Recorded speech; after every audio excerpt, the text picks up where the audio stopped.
Yes, thank you, Chair.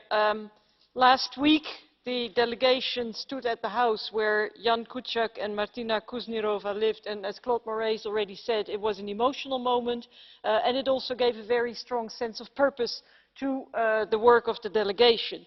Because Jan wrote about corruption, fraud and organised crime and possible connections with government circles. Was he killed because of his work? Because exposing wrongdoing is likely to get some very powerful people really upset, maybe even upset to kill for. And just months earlier, Daphne Caruana Galizia was also killed. 2 journalists killed in the European Union because they did their job, scrutinising those in power. Those killings are an attack on democracy. And it doesn't just affect Maltese or Slovakian democracy, but it affects the European Union as a whole. We saw a kind of double reality in Slovakia. On the one hand, the legislative framework is solid, the basic democratic institutional structures are in place, and media and civil society are vibrant and critical.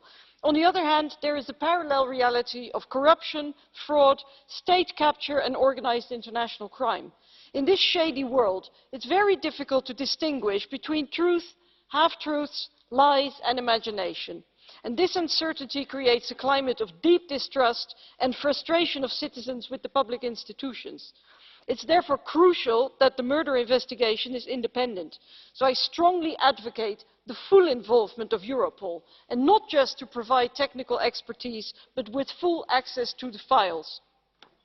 Then, Commissioner, I hear you say, and I've heard it before, the European Commission has very little powers to intervene. Well, I disagree with that, we've discussed it often, but this would finally be the opportunity to put forward a legislative proposal for a really strong mechanism for an annual health check for democracy, the rule of law and fundamental rights, because I'm convinced that in Slovakia that would have really been support for, let's say, the good people.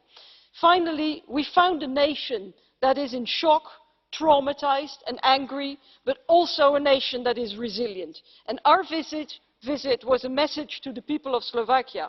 We stand shoulder to shoulder with you as Europeans to defend our shared values. Thank you.